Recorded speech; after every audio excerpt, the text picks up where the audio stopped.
Bismillahirrahmanirrahim. Assalamualaikum warahmatullahi wabarakatuh. Innal hamdalillah nahmaduhu wa nasta'inuhu wa nastaghfiruhu wa na'udzu billahi min shururi anfusina wa sayyiati a'malina. Man yahdihillahu fala mudilla lahu wa man yudlil fala hadiya lahu. Asyhadu an la ilaha illallah wahdahu la syarika lahu wa asyhadu anna Muhammadan abduhu wa rasuluhu sallallahu wa sallamu alaihi thumma amma ba'du. Jamaah sekalian rahimani wa iyyakum jami'an walhamdulillah. Segala puji bagi Allah Tabaraka wa Ta'ala alladzi bi ni'matihi tatimmu shalihat walhamdulillahilladzi ahyana ba'dama amatana wa ilaihi an-nusyur subhanallah walhamdulillah wa la ilaha illallah wallahu akbar. Jamaah sekalian, alhamdulillah segala puji bagi Allah, kembali kita bisa dalam keadaan sehat wal afiat dan melakukan ketaatan kepada Allah Subhanahu wa taala. Dan setelah salat subuh kita lanjutkan dengan talabul ilm, dan semoga saja Allah Subhanahu wa taala menerima semua amal kita. Jamaah sekalian, kembali kita pada kajian fikih muamalah. Yang kita ambil referensi adalah kitab Bulughul Maram di Kitabul Buyu' pada hadis-hadis yang berkenaan dengan jual beli. Dan pada pembahasan sebelumnya kita telah membahas tentang hadis Rasulullah SAW yang berkenaan dengan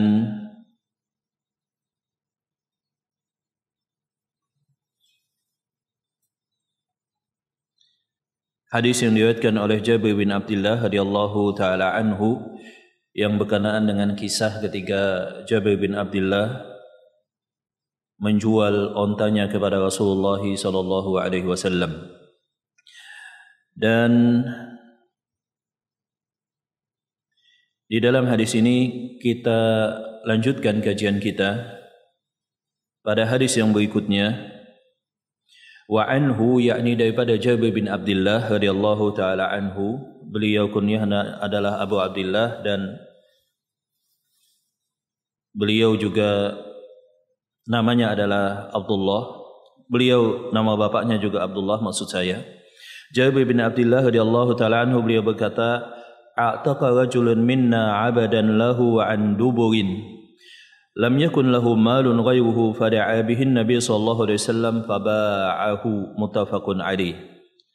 Daripada Jabir bin Abdullah radhiyallahu taala anhu bahwa ada dulu di zaman Rasulullah SAW, diceritakan oleh Jabir bin Abdullah, seseorang yang miskin akan tetapi dia mempunyai budak.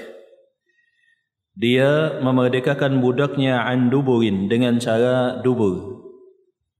Di dalam pembahasan budak, jemaah rahmat Allah Subhanahu wa taala, di dalam Islam memang diakui karena budaya di zaman dulu itu ada perbudakan, dan pada semua tempat hal yang demikian juga lazim adanya. Ada yang dinamakan dengan budak. Maka Islam mengakui saat itu perbudakan. Maksudnya tidak langsung menghapusnya. Akan tetapi Islam menekankan bahwa yang pertama, budak, seseorang yang merdeka tidak bisa dijadikan budak. Jadi tidak boleh misalkan seseorang merdeka kemudian dirampas hak kemerdekaannya dan dijadikan budak.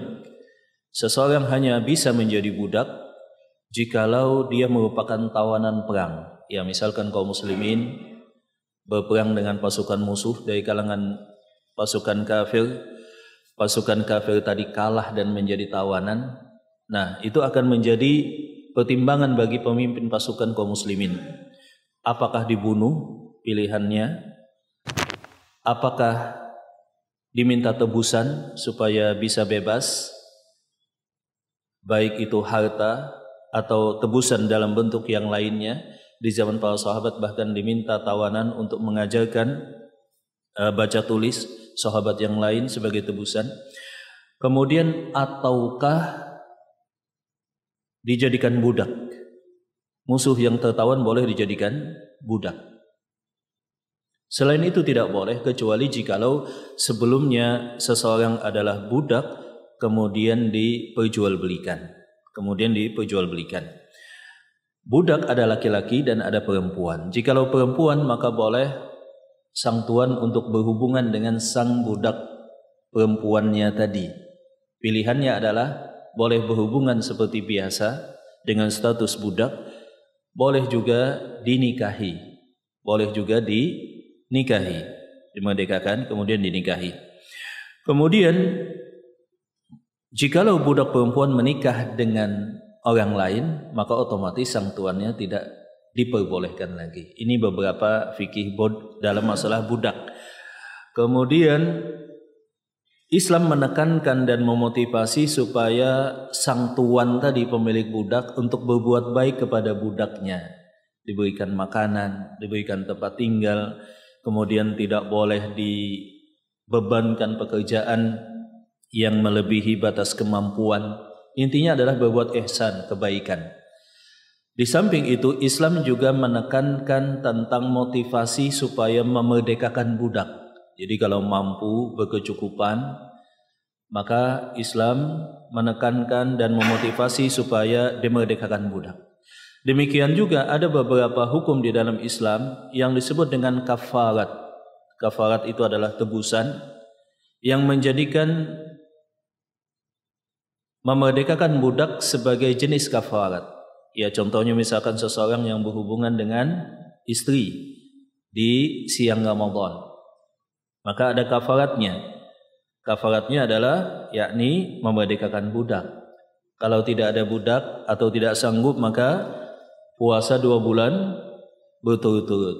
Kalau tidak sanggup lagi, maka memberikan makan 60 orang miskin. Ini tentang budak. Kemudian budak bisa menebus dirinya sendiri. Dia melakukan misalkan negosiasi ke tuannya, wahai tuanku, saya ingin merdeka. Berapa harga yang harus saya tebus? Seperti itu.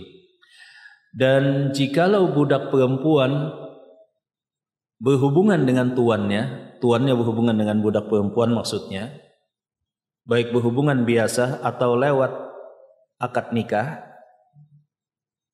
jikalau ada kasus sang budak perempuan tadi mempunyai anak,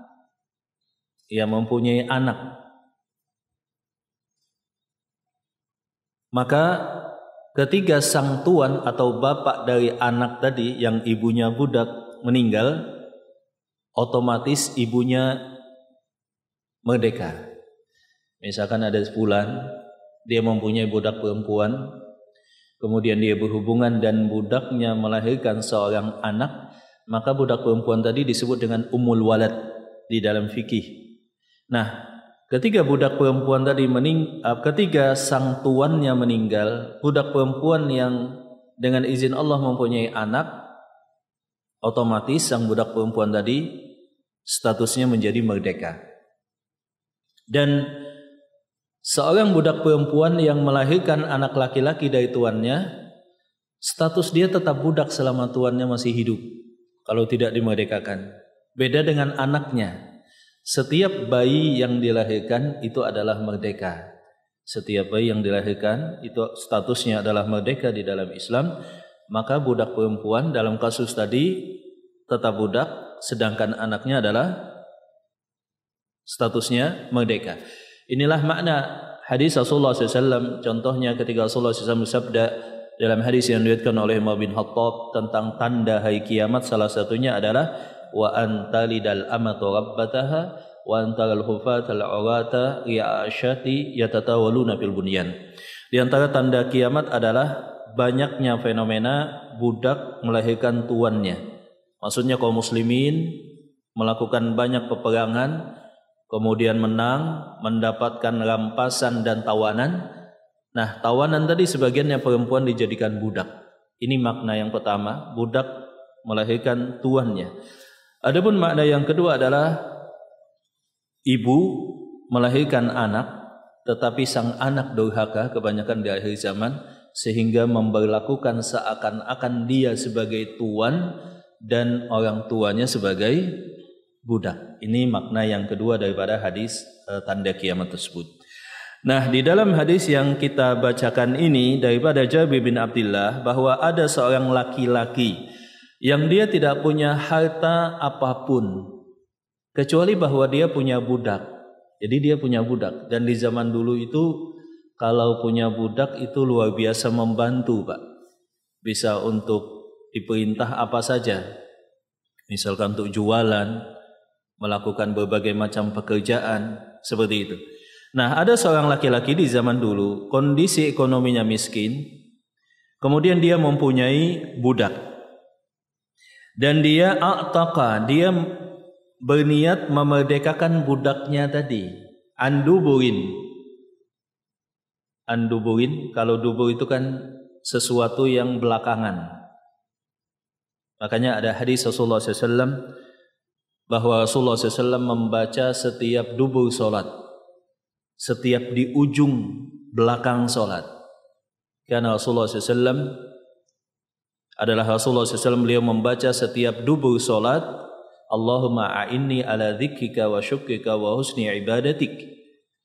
Dalam riwayat yang lain adalah Rasulullah SAW senantiasa beliau membaca Allahumma di setiap dubur solat atau penghujung solat, sehingga para ulama beda pendapat dubur solat itu apakah di ujung solat sesudah tasyahud dan sebelum salam ataukah sesudah salam. Dalam riwayat yang lain beliau membaca Allahumma inni as'aluka ilman nafi'an wa rizqan thayyiban wa amalan mutaqabbala setiap dubur solat subuh. Nah, dubur itu adalah sesuatu yang ujung, yang belakangan. Dan kalau konteksnya pembahasannya tentang anggota tubuh, ya seperti yang kita ketahui, dubur ya seperti yang kita ketahui anggota tubuh kita yang ada di belakang. Kalau konteksnya pembahasannya tentang sholat, sesudah tasyahud sebelum salam. Pendapat yang kedua menyatakan sesudah tasyahud setelah salam, gitu maksudnya. Adapun kalau konteksnya tentang budak, jadi satu istilah beda makna kalau berbeda konteks, demikian. Kalau pembahasannya di dalam hadis ini yakni tentang masalah budak, memerdekakan budak saat dubur, maksudnya itu adalah saat ketika wafat. Jadi kasusnya di dalam hadis ini bahwa seorang laki-laki dia miskin dan tidak punya harta kecuali seorang budak. Dia telah berniat memerdekakan budaknya dengan cara dubur. Maksudnya kalau dia wafat maka otomatis budaknya akan meninggal. Budaknya ini laki-laki. Kalau perempuan tadi otomatis merdekanya bagaimana jamaah? Kalau punya anak dari si tuan. Demikian juga kalau ada wasiat. Engkau nanti kalau saya wafat otomatis merdeka. Itu memerdekakan dengan cara dubur di dalam hadis tadi. Laki-laki atau perempuan boleh. Nah, laki-laki tadi telah berwasiat bahwa kalau aku meninggal, budakku akan merdeka. Lam yakun lahu malun ghayruhu, dia tidak punya harta yang lain. Fada'a bihi Nabi sallallahu alaihi wasallam. Berita yang demikian, informasi demikian sampai ke telinga Rasulullah sallallahu alaihi wasallam. Faba'ahu, maka Rasulullah sallallahu alaihi wasallam kemudian membelinya. Maksudnya memerintahkan dia untuk menjualnya. Ba'a yabi'u, yakni menjualnya. Sebagaimana kita ketahui bahwa ketika seseorang telah wafat, ketika akan wafat maksudnya, seseorang diperbolehkan untuk menulis wasiat. Dan jikalau wasiat berhubungan dengan harta, maka maksimal adalah ats-tsuluts. Ats-tsuluts 1/3. 33,33%. Maksimal 1/3. Jadi misalkan seseorang dia punya harta, dia masih hidup dalam keadaan sehat walafiat. Nah, dia masih mempunyai kewenangan penuh mau menjual atau mau hibah atau mau sewa, bebas. Kalau berhubungan dengan keluarga, hibah. Ketika dia sakit yang dimungkinkan dia akan wafat atau besar kemungkinan dia wafat, maka pintu hibah sudah tertutup. pintu jual beli juga tertutup. Yang dibolehkan bagi dia hanyalah al-wasiyah, wasiat. Dan wasiat dalam harta maksimal adalah 1/3. Ketika dulu Sa'ad bin Abi Waqqas, seseorang yang kaya, beliau tidaklah mempunyai putra kecuali seorang putri saja dan seorang anak perempuan. Ya, itu jikalau sendirian, maka dia tidak bisa menguasai dan mendapatkan semua harta warisan. Harta warisan dia maksimal hanya an-nisb, seperdua.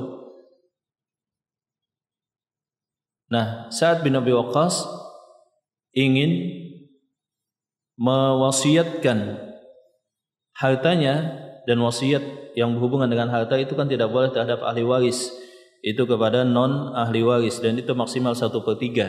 Sedangkan dalam kasus Sa'ad bin Abi Waqqas tadi, harta yang tidak terbagi ke ahli waris berjumlah setengah. Maka kata Rasulullah SAW enggak boleh, ats-tsuluts hanya 1/3, dan 1/3 itu sangat banyak. Nah, laki-laki tadi dia enggak punya harta apapun, tetapi dia mempunyai budak. Kemudian dia ingin wasiatkan merdekakan budaknya, dan ini dilarang oleh Rasulullah SAW sebab wasiat tadi berapa maksimal? 1/3. Sedangkan laki-laki tadi tidak punya harta kecuali si budak. Kalau dia merdekakan, seakan-akan dia berwasiat dengan semua hartanya, dan ini nggak boleh di dalam Islam. Maka Rasulullah SAW memanggilnya bahwa yang dia lakukan itu adalah salah. Faba'ahu, maka dia ubah. Mumpung dia sehat, dia kemudian jual budaknya. Dia jual budaknya. Wallahu ta'ala a'lam bissawab. Naam, saat ini tentu saja budak sudah tidak ada lagi, dan jikalau terjadi kembali peperangan ya, antara non muslim dengan kafir, antara muslim dengan kafir, maka hal yang demikian mungkin saja berlaku sesuai keadaan di lapangan. Naam. Kita lanjutkan pembahasan hadis yang berikutnya, jemaah dirahmati Allah Subhanahu wa taala. Hadis yang berikutnya adalah wa an Maimunata, daripada Maimunah, zaujin Nabi sallallahu alaihi wasallam, istri, salah satu istri daripada Rasulullah sallallahu alaihi wasallam. Ya, sebagaimana kita ketahui bahwa Rasulullah SAW itu mempunyai 11 istri totalnya, dan 9 hidup bersama Rasulullah SAW. Dan di antara istri beliau adalah Khadijah, kemudian Aisyah, Ummu Salamah, Hafsah, Juwairiyah, Maimunah, dan juga Ummu Salamah, dan yang lainnya, ya kurang lebih 11 istri Rasulullah SAW. Daripada Maimunah, istri Rasulullah SAW, menceritakan anna fa'ratan, bahwa ada kasus fa'rah, tikus, waqa'at fi samnin, jatuh pada minyak samin. Minyak itu ada dua biasanya di kalangan Arab. Ada minyak yang terbuat daripada hewan, itu disebut dengan minyak samin. Kalau bahasa kita minyak samin, Mbak ya. Dan itu adopsi dari bahasa Arab. Dan minyak yang lain adalah zait. Zait itu konotasinya biasanya kalau minyaknya berasal dari tumbuhan atau nabati. Fama tatfi, kemudian tikus tadi mati di atas minyak samin. Pasu'ila Nabi SAW, maka ditanyakan kepada Rasulullah SAW tentang bagaimanakah hukumnya. Faqala, maka Rasulullah SAW memberikan hukum, alquha, buanglah tikusnya, wama haulaha, dan apa yang di sekitar tikus tadi, wakuluhu, dan sisa minyak samin silahkan kalian konsumsi. Silahkan kalian konsumsi. Kita bacakan hadis yang berkenaan dengannya. Wazada Ahmad wa Nasai fi samnin jamidin, dan ditambahkan riwayatnya oleh Imam Ahmad dan Nasai fi samnin jamidin, pada minyak samin yang sudah mengeras. Ya, minyak samin itu kan ada dua kondisi. Yang pertama kental, ya kan, sebagaimana kita ketahui, dan yang kedua mungkin kena dingin atau kondisi yang lainnya, kelamaan dia jadi kayak keras gitu. Nah, kalau jatuh tikus mati, tikusnya dibuang. Yang di sekitarnya juga dibersihkan. Sisanya bisa dikonsumsi. Ada tambahan riwayat daripada Al-Imam Ahmad dan Al-Imam An-Nasai fi samnin jamidin, pada minyak samin yang sudah jamid, yang sudah mengeras. Maka kalau kita tambahkan fi samnin jamidin, berarti bunyi hadisnya adalah bahwa tikus jatuh pada minyak samin yang telah memadat, yang telah mengeras, kemudian mati di dalamnya. Kemudian ditanyakan kepada Rasulullah SAW, maka beliau menyatakan, alquha wa ma haulaha, lemparkanlah tikusnya dan apa yang sekitar tikus tadi, wa kuluhu, dan sisa minyak saminnya silahkan kalian konsumsi. Tetapi tambahan ini dilemahkan oleh kebanyakan para ulama. Tambahan bi samnin jamidin, khusus pada minyak samin yang telah mengeras tadi. Naam. Kemudian wa Nabi Hurairah radhiyallahu taala anhu, hadis yang serupa juga diriwayatkan oleh Abu Hurairah radhiyallahu taala anhu, dia berkata, qala Rasulullah SAW. Kasus yang pertama itu adalah seseorang bertanya kepada Nabi SAW.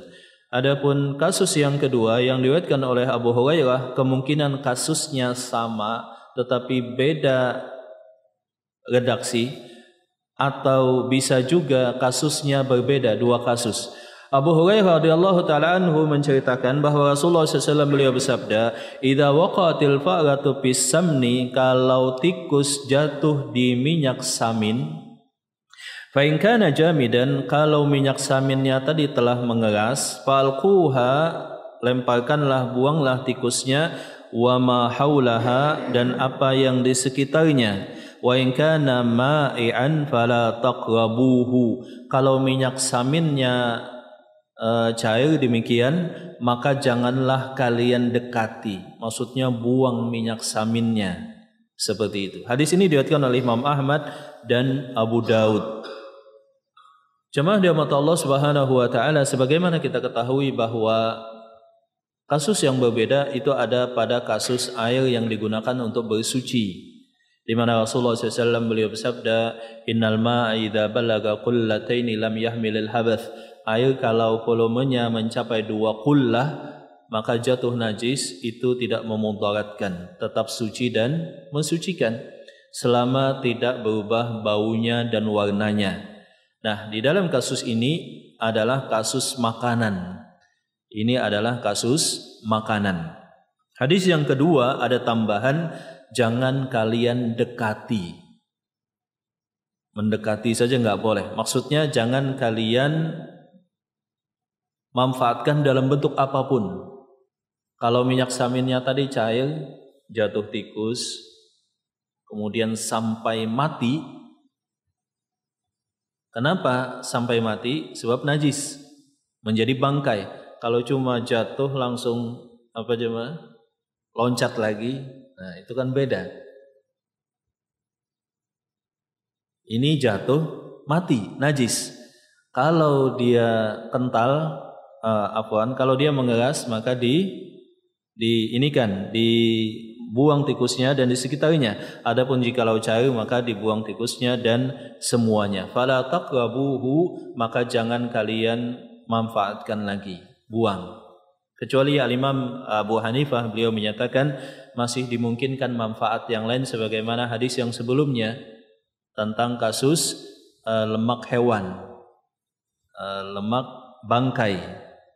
Di dalam hadis yang sebelumnya, hadis yang pertama, hadis yang kedua maksudnya, tentang pemanfaatan lemak bangkai untuk lampu, untuk menambal kebocoran di perahu sampan, maka masih dimungkinkan kata Imam Abu Hanifah, sedangkan ulama yang lain mengharamkannya. Ada satu cerita yang menarik bahwa di zaman dulu seorang tabi'in yang bernama Ibnu Sirin. Ibnu Sirin ini adalah salah seorang ulama, ahli hadis dan juga ahli fikih. Dan beliau sebagai pedagang juga, Jadi di zaman dulu itu memang banyak pedagang, bahkan sukses, kaya raya. Di antaranya adalah Al-Imam Ibnu Sirin, kemudian Al-Imam Abu Hanifah, kemudian Al-Imam Ibnu Mubarak. Itu mereka terkenal sebagai ahli hadis, ahli fikih, dan juga pedagang.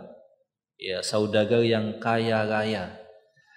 Nah, Ibnu Sirin ini sebagian menyebutkan bahwa beliau aktivitas dagangnya itu adalah, kalau Abu Hanifah kan dagangnya pakaian. Kalau Ibnu Sirin ini sebagian menyebut beliau biasa menjual minyak wangi. Sebagian menyatakan beliau menjual madu. Jadi suatu saat beliau membeli madu atau minyak wangi, intinya yang berbentuk cair seperti itu, dalam kapasitas yang besar. Beliau stok duluan karena ada pesanan. Dan beliau beli dengan cara pembayaran tertunda. Kita bisa bayangkan minyak wangi kalau satu drum gede gitu Pak, satu tandon belinya, mahal lagi kan begitu ya. Kita bisa bayangkan minyak wangi itu kan kalau yang kualitas premium yang banyak yang mahal, apalagi semacam anbar, minyak wangi dari muntahan paus, atau misik yang dari kijang, lututnya kijang itu, atau misalkan apalagi kayu apa Pak itu? Kayu gaharu misalkan, itu kan hitungannya per mili. Ya. Dan itu Insya Allah mahal. Imam Ibnu Sirin beli 1 tong minyak wangi yang mahal, bayarnya nanti. Kemudian pada satu malam jatuh tikus, dan tikusnya mati di dalam. Ya, padahal kan bisa saja diam-diam gitu Pak ya, diam-diam tikusnya dibuang, masih bisa diproses, masih bisa diolah, atau jikalau belum berubah masih wangi, kan begitu ya. Atau bisa juga mengambil pendapat bahwa ini bukan untuk dikonsumsi, ya kan? Ini untuk sebagai minyak wangi, atau misalkan yang lain-lainnya. Pendapat yang menyatakan bahwa tikus itu jatuh, kemudian yang dibuang di sampingnya, dibawa makna hadisnya demikian, mencari alibi hukum. Mungkin saja, terutama biasanya kalau pedagang itu adalah alasan kerugian dan gak ada yang tahu, udah jual saja. Maka Al-Imam Ibnu Sirin memilih ditumpahkan semuanya. Ditumpahkan semua Pak. Padahal beliau belum belinya dengan cara apa tadi? Dengan cara utang. Sehingga beliau menanggung hutang yang sangat besar. Dan si pemasuknya, pedagang minyak wangi yang nyuplai ke Ibnu Sirin, nagih hutang. Dan kemudian Ibnu Sirin tidak sanggup untuk melunasinya tanpa menceritakan sebabnya apa. Maka si pemasok tadi, minyak wangi tadi, kemudian melapor ke hakim. Wahai hakim, Ibnu Sirin membeli dari saya minyak wangi 1 tong. Kemudian ada limit pelunasan. Saat pelunasan dia nggak membayar ke saya. Saya berikan toleransi juga belum sanggup. Saya meminta keadilan dan putusan hukum. Apa kemudian yang terjadi? Imam Ibnu Sirin, ulama yang sangat terkenal, ulama besar Pak, beliau dipenjara dan beliau diam saja, nggak cerita apapun, baru ketahuan di belakang hari. Maka demikian memang dalam bisnis, pilihannya adalah bahwa seseorang tidak boleh menzolimi orang lain, atau kalau pilihannya si malakama daripada merugikan orang lain, lebih baik menanggung kerugian, itu adalah pilihan yang harusnya ditempuh oleh seorang muslim. Nah, kembali di dalam hadis tadi, maka secara umum para ulama menyatakan bahwa jikalau minyak samin tadi cair maka dibuang. Jikalau kental, maka jikalau keras, padat, maka dibuang tikusnya kemudian di sekitarnya. Dan ada perincian-perincian yang lainnya, tetapi penjelasan singkat dan secara umum insyaallah demikian, wallahu taala alam bissawab. Naam. Kita lanjut pada pembahasan selanjutnya, jemaah dirahmati Allah Subhanahu wa taala. Hadis yang berikutnya, qala al-muallif rahimahullahu taala wa an Abi Zubair, qala daripada Abi Zubair, qala dia berkata, sa'altu Jabiran, aku pernah bertanya kepada Jabir bin Abdullah, an thamanis sanuri, tentang status harga atau status keuntungan yang didapatkan daripada jual beli as-sannur. As-sannur ini adalah al-qit atau kucing, wal kalbi, dan juga anjing. Faqala, maka Rasulullah SAW beliau bersabda, zajaran Nabi SAW an dhalik, Rasulullah SAW melarang yang demikian. Rawahu Muslim, hadis ini diriwayatkan oleh Imam Muslim. Di dalam hadis ini jemaah rahmat Allah Subhanahu wa taala, Jabir bin Abdullah menginformasikan kepada kita bahwa ada dua hewan yang tidak boleh diperjualbelikan. Ada dua hewan yang tidak boleh diperjualbelikan. Di antara hewan-hewan yang tidak boleh diperjualbelikan, dua yang dimaksud, yang pertama adalah kucing dan yang kedua adalah anjing. Kemudian para ulama berbeda pendapat tentang kucing dan anjing yang digunakan untuk berburu binatang,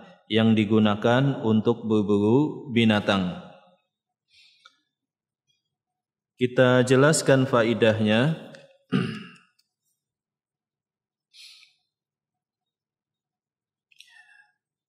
Bahwa mazhab Imam Ahmad diperbolehkan. Jadi yang masyhur daripada pendapat mazhab Imam Ahmad adalah diperbolehkan jual beli kucing. Dan pendapat yang lain di dalam mazhab Imam Ahmad, dan ini juga pendapat mayoritas dari kalangan ulama mazhab yang lain, bahwa kucing itu tidak diperbolehkan sebagaimana di dalam hadis yang sahih ini. Jadi memang ada perbedaan pendapat sedikit di dalam masalah kucing. Ada yang menyatakan diperbolehkan dan kebanyakan menyatakan tidak diperbolehkan. Adapun al-kalab, demikian juga hukumnya. Ada sebagian yang menyatakan dibolehkan, tetapi khusus anjing yang diperbolehkan. Anjing yang diperbolehkan itu adalah anjing yang digunakan untuk berburu binatang. Wa mu'allam, dan dia telah terlatih. Jadi anjing kalau terlatih dan digunakan untuk berburu binatang, maka yang demikian diperbolehkan oleh sebagian para ulama untuk dipelihara dan juga untuk didapatkan. Sebagian para ulama yang lain menambahkan dua fungsi, yaitu jikalau untuk menjaga peternakan. Ada juga yang menambahkan jikalau dia tinggal di hutan. Ya, misalkan seseorang terisolasi, tinggalnya di hutan, di pinggir hutan, enggak ada penduduk yang lain, ya. Maka ada yang memberikan keringanan, walaupun yang lebih kuat adalah tidak diperbolehkan kecuali hanya untuk berburu binatang atau menjaga peternakan yang tempat tinggalnya berbeda dengan peternakan tadi. Nah, kalau kita lihat dalam konteks kekinian, banyak ya kita lihat seseorang memelihara anjing. mungkin karena dia alasannya adalah keamanan. Ya, anjing itu kan sangat peka, waspada juga. Kalau ada orang nggak dikenal langsung gonggong gitu Pak ya. Dan itu kebanyakan oleh non-muslim. Dan di dalam Islam harusnya tidak ada muslim yang memelihara anjing. Harusnya. Bagaimanakah jikalau ada, walaupun mustahil. Di zaman dulu kan kalau ada larangan Rasulullah SAW, kemudian ada satu pertanyaan, itu dikatakan sebagai pernyataan yang mustahil. Contohnya, Rasulullah SAW beliau bersabda, pembeda antara muslim dengan orang kafir itu adalah apa Pak? Sholat. Kan begitu Pak ya? Pada tahun 600-an, tahun 600-an, 400-an, itu muncul pembahasan. Kalau misalkan, walaupun tidak ada dalam kenyataan, ada di catatan kitab-kitab bahwa para ulama dulu menyebutkan ini adalah pertanyaan iftiradiyah. Pertanyaan iftiradiyah itu adalah pertanyaan yang ditanyakan tapi nggak ada dalam kenyataan, dalam fakta kehidupan. Jadi saat itu pada tahun 400-an dan sampai 600-an, pembahasan tentang bagaimana hukum orang nggak sholat, misalkan ada yang seperti itu. Sebab zaman dulu nggak ada, kalau muslim ya pasti sholat gitu Pak. Jadi zaman dulu itu pembahasan kalau ada seorang muslim yang nggak sholat itu dengan istilah bagaimana misalkan jikalau ada, dan faktanya saat itu nggak ada. Pertanyaan tentang hukum orang yang tidak sholat. Demikian juga pertanyaan tentang bagaimana hukum seorang muslim memelihara anjing di rumahnya. Ini sebetulnya pertanyaan iftiradiyah, sebab mustahil seorang muslim memelihara anjing di rumah. Mustahil nggak Pak? Atau sudah ada? Sudah ada mungkin ya. Nah zaman dulu mungkin mustahil, zaman sekarang ada. Karena pergeseran tadi, atau banyak yang nggak tahu. Mungkin saja karena alasan untuk pengamanan, mungkin saja karena alasan dia pencinta binatang, atau ada sebagian anjing itu lucu misalkan, atau yang semacamnya, tetapi tetap saja tidak diperbolehkan. Dan tidak ada keringanan. Di mana Rasulullah SAW beliau bersabda, "Man i'tana kalban ghaira mu'allam nuqisa min sawabihi qirat fi kulli yaum." Barang siapa yang dia memelihara anjing di rumahnya, bukan anjing yang digunakan untuk berburu binatang di hutan, maka setiap hari pahalanya dikurangi 1 qirat. Kalau kita rujuk ke hadis tentang, misalkan kita rujuk ke hadis tentang barang siapa yang mensolatkan jenazah, dia mendapatkan berapa pahala? 1 qirat.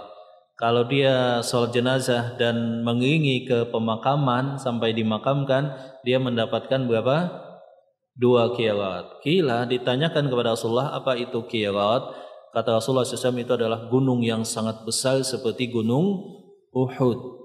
Nah, kalau memelihara anjing gitu juga pas sebaliknya. 1 hari pahalanya dikurangin 1 qirat. Iya, 1 qirat. Wallahu ta'ala alam bishawab. Nah, sampai di sini mungkin ada pertanyaan jamaah, dipersilahkan. Tentang 3 hadis tadi. Hadis yang pertama tentang apa tadi? Memerdekakan budak. Dengan wasiat kalau meninggal budaknya merdeka. Hadis yang kedua tentang kasus tikus jatuh di minyak samin kemudian mati. Dan hadis yang ketiga tentang haramnya jual beli kucing dan anjing. Nah, mungkin ada pertanyaan jemaah, dipersilahkan.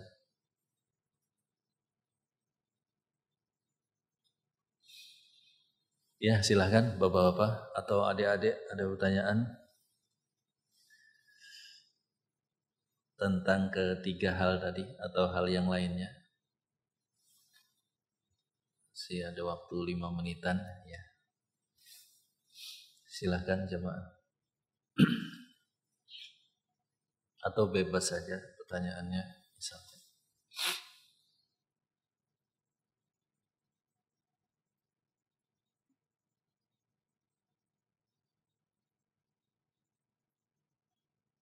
sambil kita nunggu waktu sholat untuk sholat sunnah. Sebab ketika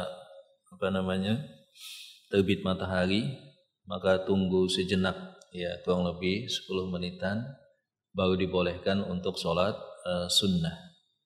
Baru dibolehkan untuk sholat sunnah. Nah, jamaah mungkin ada pertanyaan?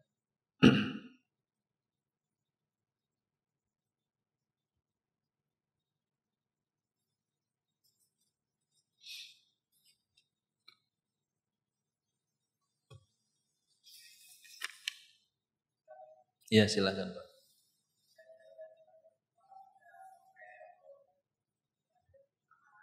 Ya.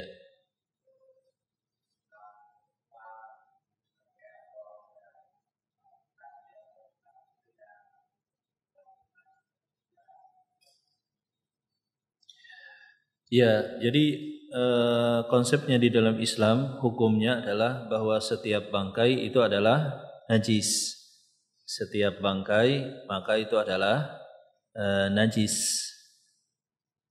Dan yang tidak termasuk bangkai adalah sebagaimana sabda Rasulullah SAW dikecualikan. Contohnya misalkan ikan itu kan demikian juga belalang itu kalau mati boleh dimakan. Tapi bahkan ayam yang halal untuk dikonsumsi kalau tidak melewati sembelihan mati itu jadi bangkai. Dan setiap bangkai adalah hukumnya najis. Setiap bangkai hukumnya adalah najis. Maka ketika tersentuh di makanan, maka makanannya tadi dibersihkan, dibuang bangkainya. Sekitarnya juga lebih hati-hati ikut dibuang. Yang lainnya boleh tetap dimakan. Boleh tetap dimakan, jangan dibuang semua, ya kan? Jangan dibuang semua. Seperti itu. Jadi pemanfaatan makanan, dan memang di dalam Islam itu dimaksimalkan pemanfaatan makanan. Dan kalau kita lihat Indonesia ini termasuk negara yang paling banyak membuang makanan. Ya, saya nggak tahu nomor berapa. Apalagi kalau kita lihat di hotel-hotel itu Pak ya, Masya Allah. Hotel itu kan sudah ada target makan sekian yang disiapkan makanan. Kemudian kalau sisa otomatis diapakan Pak? Dibuang. Ya mungkin kena alasan keamanan supaya tidak menjadi racun misalkan, atau alasan ribet lagi, maka otomatis langsung dibuang. Tapi kalau itu dimanfaatkan luar biasa. Kalau itu dimanfaatkan, disalurkan, maka luar biasa. Ya, bahkan itu juga berkenaan dengan di Arab juga Pak ya. Kalau di musim haji itu atau kita umrah itu kan, itu di hotel-hotel itu Masya Allah makanannya sangat banyak. Kalau sudah di atas jam 10 untuk waktu makan jam malam, kemana makanan itu? Ya dibuang. Sayang. Maka ya sebagian teman-teman itu kalau sudah jam 9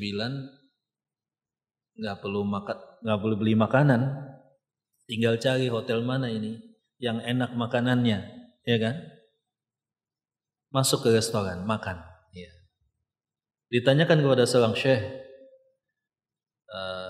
kalau nggak salah Syekh Ibrahim Wahaili, wah Syekh ini di Madinah hotel-hotel ketika jam 10 makan, 10 malam atau jam setengah 10 restorannya sudah akan tutup. Sedangkan makanan banyak sisa. Boleh nggak kami makan? Maksudnya masuk kemudian makan. Ya kata Syekh Wahaili, daripada dibuang maka ya boleh kalian makan. Lumayan penghematan juga Pak ya. Kalau kita haji ya kan mandiri, atau umrah maksudnya, bukan haji ya, umrah. Tiap makan malam Pak? Ganti-ganti hotelnya. Apalagi kalau kenal orang dalamnya, kokinya, wah makan. daripada dibuang. Tapi konsekuensinya makan malamnya jam berapa? Ya anggaplah jam 9. Kalau alasan fatwa tadi kemudian dipakai makan malamnya habis maghrib, pindah-pindah hotel, ya itu nggak boleh Pak. Jadi harus dipastikan penghuni hotel ya udah hampir selesai, makanan juga sisa banyak, nah itu boleh Pak. Itu boleh. Kalau di Indonesia boleh nggak Pak begitu?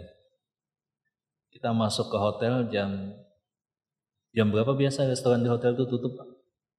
Kalau malam jam 10. Ya jam 9 kita masuk makan boleh nggak? Nggak boleh Pak. Kalau di Madinah itu banyak yang membolehkan. Ya banyak yang membolehkan. Maksudnya nggak ditanya, udah makan daripada dibuang. Gitu. Maka mahasiswa Madinah juga banyak begitu. Aduh bosan ini makanan di di kantin misalkan atau di kampus atau di asrama, udah pindah ke hotel sebagian. Sampai di sini jemaah semoga bermanfaat. Barakallahu fikum. Subhanakallahumma wa bihamdika asyhadu an la ilaha illa anta astaghfiruka wa atubu ilaik. Wa akhiru da'wana alhamdulillahi rabbil alamin. Assalamualaikum warahmatullahi wabarakatuh.